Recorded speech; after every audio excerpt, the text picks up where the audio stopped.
नमस्कार दोस्तों, स्वागत है आप सभी का। और आज हम इसमें जो पेपर करने जा रहे हैं, आपकी Chhattisgarh BSc nursing CG BSc nursing की एग्ज़ाम आ चुकी हैं। इसके फॉर्म भी स्टार्ट हो चुके हैं। तो आज हम आज एक ओल्ड पेपर करेंगे जो अभी आपके एग्ज़ाम में पूछा हुआ था। इससे हमको ये पता चलेगा कि किस तरह से आपके एग्ज़ाम में क्वेश्चन पूछे जा रहे हैं। तो आज हम सीजी बीएससी नर्सिंग का ओल्ड पेपर करने जा रहे हैं। जो नया है चैनल को सब्सक्राइब कर लीजिएगा, और अगर हमसे डेली की क्लास में जुड़ना चाहते हैं तो इस नंबर पर व्हाट्सअप करके आपका नाम और कहाँ से हैं वो भी लिख देना, ठीक है। तो हम आपको ग्रुप में ऐड कर देंगे, जिससे आपको डेली फ्री क्लास मिलती रहेगी। अभी सीजीबीएसई की एग्ज़ाम हुई थी, इसमें 200 प्लस स्टूडेंट पास हुए थे।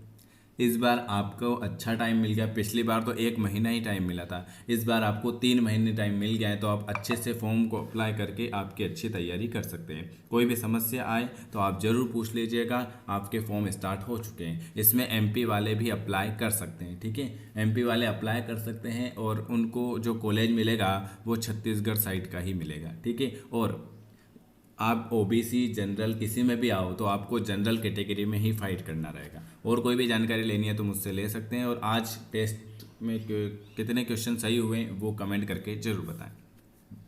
चलिए, नमस्कार दोस्तों, स्वागत है आप सभी का। और आप सभी के लिए मैं लेकर आया हूँ छत्तीसगढ़ बीएससी नर्सिंग, ठीक है। मैं आज बता देता हूँ कि आपकी जो एग्ज़ाम हुई थी आंसर शीट और पूरे आज हम इस पेपर को आज बायोलॉजी और नर्सिंग एप्टीट्यूड कंप्लीट करेंगे, ठीक है।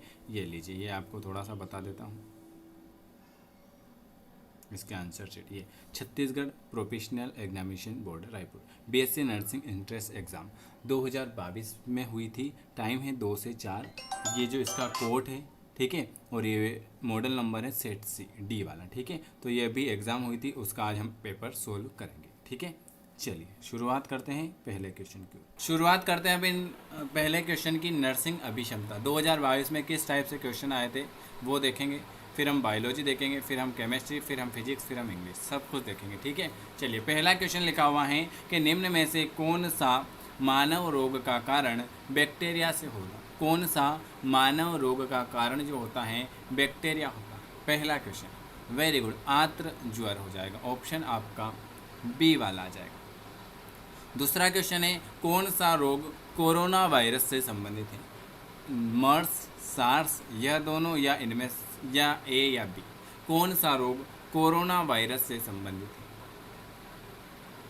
Very very good. तो कोरोना वायरस से मर्स और सार्स यह दोनों संबंधित हैं। ऑप्शन आपका सी वाला आ जाएगा। तीसरा, निम्नलिखित में से कौन स्वास्थ्य का निर्धारक है। स्वास्थ्य का निर्धारक कौन हो जाएगा। तीसरे नंबर का क्वेश्चन। Very very good. तीसरे नंबर का कौन स्वास्थ्य का निर्धारक है। तो वातावरण, वातावरण स्वास्थ्य। वातावरण ऐसा होगा तो स्वास्थ्य भी आपका ठीक रहेगा, ठीक है। चलिए, बच्चों का पोषण दशा का माप के निम्न 3 माननीय सूचकांक जो हैं वो कौन से। बच्चों के पोषण दशा का नाम के निम्न में से 3 मानवीय सूचकांक कौन कौन से। तो पहला तो है नाटापन, फिर उसकी निर्बलता, और फिर उसका कम वजन। पोषण की दशा, पोषण किस हिसाब से मिलता है उस हिसाब से पूछ रहे हैं। चलिए, आपका अगला पेपर परसों है। देखो, आप सभी के 24 तारीख को एग्ज़ाम है, उसके लिए आप सभी को हमारी तरफ से बधाई, बेस्ट ऑफ विशेष। भगवान से यही प्रार्थना करेंगे कि आप सब के अच्छा पेपर आए। और ज़रूर आप बताना कि आपका पेपर कैसा गया, और जो आपने यहाँ से पढ़ा था उसमें से कुछ आया या नहीं आया मुझे ज़रूर बताना इस नंबर पर व्हाट्सअप करके। और पेपर भी आप मुझे सेंड कर सकते हैं 9753749986 पर आप मैसेज कर सकते हैं और हमसे जुड़ सकते हैं, ठीक है। चलिए, और ज़रूर बताना कि आपको पेपर कैसा लगा।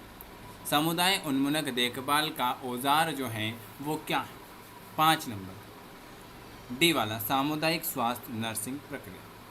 किस दिनांक को स्वच्छ भारत अभियान शुरू किया गया।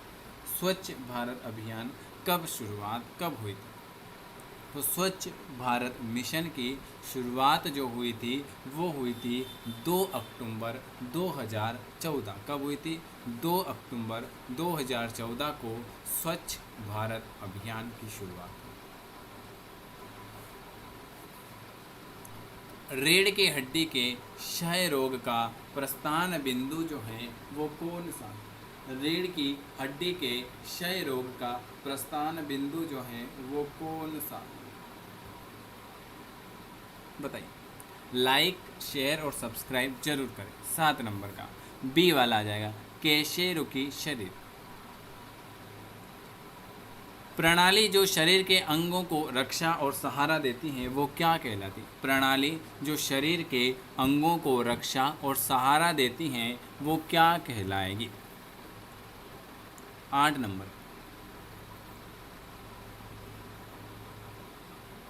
प्रणाली जो शरीर के अंगों को रक्षा और सहारा देती हैं वो जो कहलाती हैं वो आपकी क्या कहलाएगी? तो उसे हम कहते हैं तंत्रिका प्रणाली। क्या कहेंगे?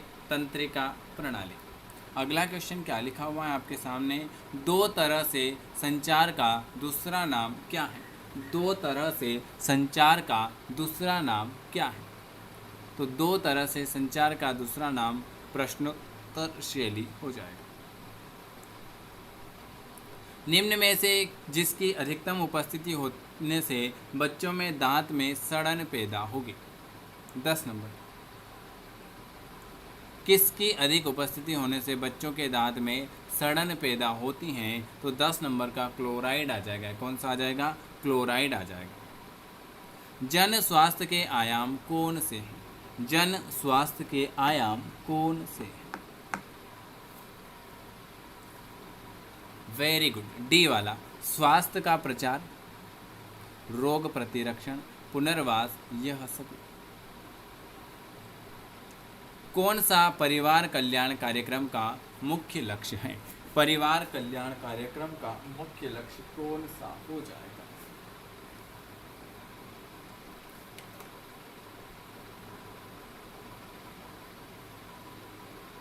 वेरी गुड, कौन परिवार कल्याण कार्यक्रम का मुख्य लक्ष्य हो जाएगा? तो वो हो जाएगा प्रजननक्षम उम्र के युगल।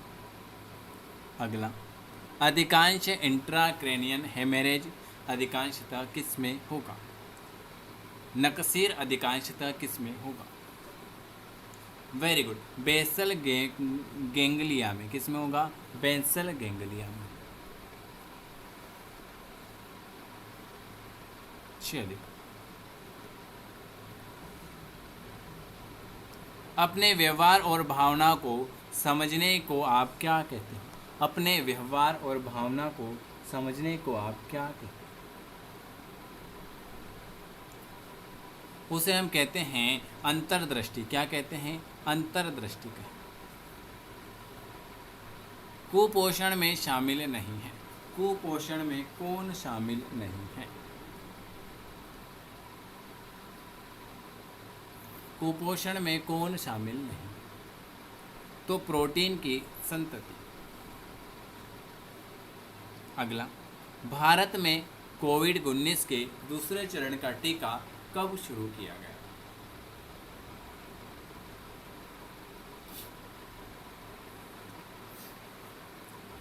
मार्च 2021। जननी सुरक्षा योजना क्या है? जननी सुरक्षा योजना क्या है?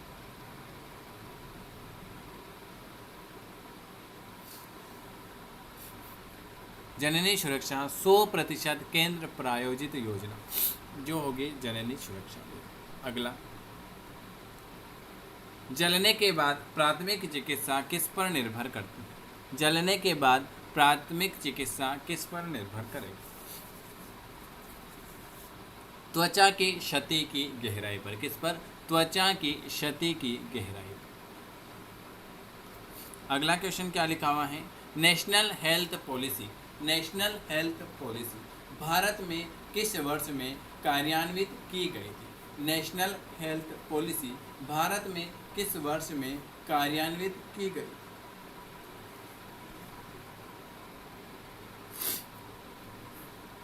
– 2002 में। अगला, किसी भी रक्षात्मक क्रियाविधि में चिंता शारीरिक लक्षण द्वारा प्रकट की जाएगी? बी वाला, परिवर्तन। परिवर्तन। अगला क्वेश्चन, चलिए भौतिक आ गई है, इसको हम बाद में करेंगे भौतिक विज्ञान। फिजिक्स और केमिस्ट्री हम अगले वीडियो में करेंगे और इंग्लिश अगले वीडियो में करेंगे। अपने देश में गेहूं उत्पादन में कौन सा राज्य पहले स्थान पर?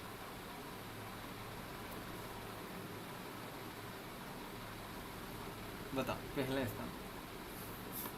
61 नंबर का बी वाला उत्तर प्रदेश आ जाएगा, उत्तर प्रदेश। चलिए अगला क्वेश्चन, सब म्यूकोसा किसमें सबसे छोटा होगा? सब म्यूकोसा किसमें सबसे छोटा?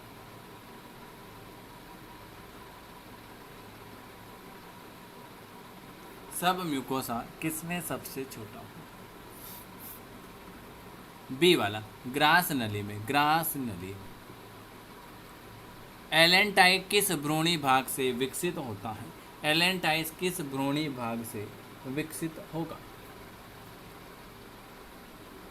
सी वाला पश्चात्र से, पश्चात्र से। 400 शुक्राणु के बनने के लिए, 400 शुक्राणु के बनने के लिए कितने द्वितीयक शुक्र कोशिकाओं की आवश्यकता होगी? 400 शुक्राणु के बनने के लिए कितने द्वितीयक शुक्र कोशिकाओं की आवश्यकता होगी?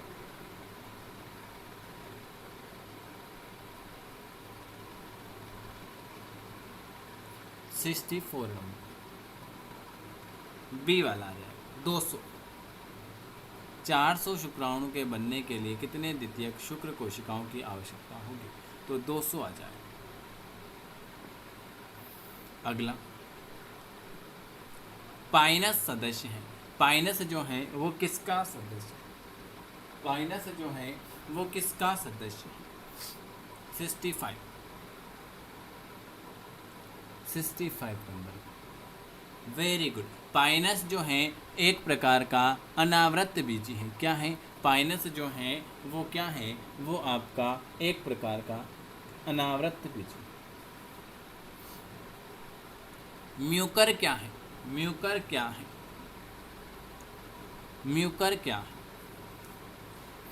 66 नंबर। म्यूकर क्या है? तो म्यूकर आपका एक प्रकार का कवक हो जाएगा। क्या हो जाएगा? कवक हो जाएगा। प्रथम केशुरिकाएं कौन सी?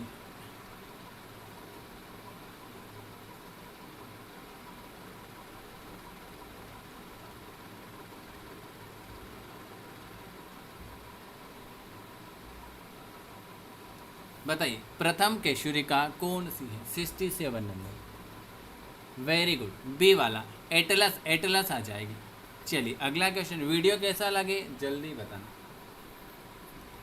प्रथम केशुरिका 67 नंबर का। Very very good. बी वाला एटलस। चलिए कौन सा युग्म गलत सुमेलित है?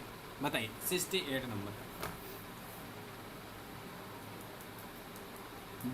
तो मिथेनोजोइक गोबर गैस, यीस्ट, इथेनॉल, स्ट्रेप्टोमाइसिन। बताइए। ऑप्शन आपका डी वाला ये गलत हो जाएगा।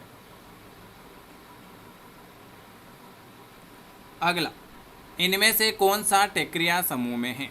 टेक्रिया समूह में कौन सा है? कौन सा टेक्रिया समूह में? 69 नंबर का। खटमल जो होता है, खटमल सेंडरफ्लाई रेशम की। यदि तीन क्षारक मिलकर एक ट्रिपलेट कोडान बनाते हैं, यदि तीन क्षारक मिलकर एक ट्रिपलेट कोडान बनाते हैं तो ऐसे कोडान से 20 आवश्यक एमिनो अम्ल के कुल कितने कोडान बनेंगे? 70 नंबर। 64 कितना? यदि तीन क्षारक मिलकर एक ट्रिपलेट कोडान बनाते हैं तो ऐसे कोडान से 20 आवश्यक एमिनो अम्ल के कितने कोडान बनेंगे? तो 70 नंबर का। Very good. 64 बनेंगे। 64। यदि एक वर्णांध पुरुष किसी भी ऐसी महिला से विवाह करता है, यदि एक वर्णांध पुरुष किसी भी ऐसी महिला से विवाह करता है जिसके पिता वर्णांध हैं, इनके संतानों का जीन प्रारूप क्या होगा? यदि एक वर्णांध पुरुष किसी भी ऐसी महिला से विवाह करता है जिसके पिता वर्णांध हैं तो इनके संतानों का जीन प्रारूप क्या होगा?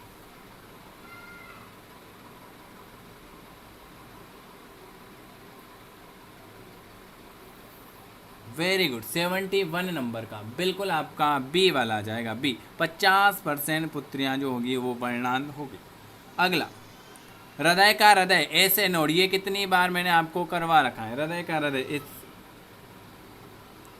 क्रेब्स चक्र के पहले चरण में किस एंजाइम की उपस्थिति में ऑक्जेलो एसिटिक अम्ल के साथ एसिलेट को एंजाइम ए में संघनन होता है? डी वाला, साइट्रेट सिट्रेट।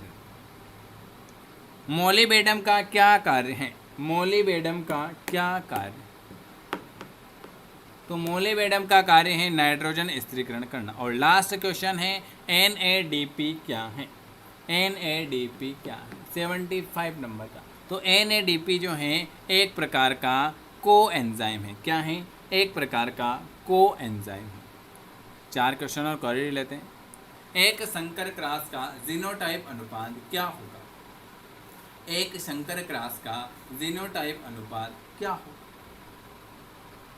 76।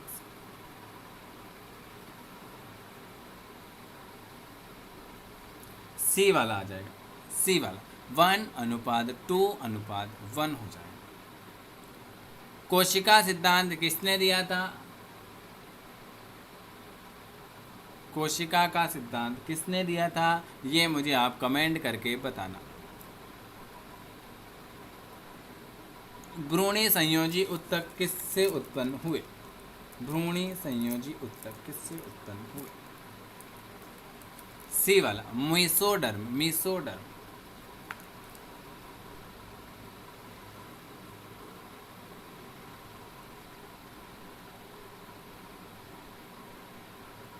निषेचन के बाद बीजांड से क्या बनता है? निषेचन के बाद 79, बी वाला, फल बनेगा। और लास्ट क्वेश्चन है, प्रारंभिक अवस्था में मानव भ्रूण से सुस्पष्ट रूप से क्या पाया जाएगा? जो नया है चैनल को सब्सक्राइब कर देना, बेल आइकन प्रेस कर देना। और जो नया है चैनल को ज़रूर सब्सक्राइब करें। और कोई समस्या है तो आप ज़रूर पूछ लेना। और आप सभी को एग्ज़ाम के लिए बेस्ट ऑफ विशेष। बाय कर। ये आज मैंने आपको 40 क्वेश्चन कराएं। आप सभी का वीडियो देखने के लिए धन्यवाद।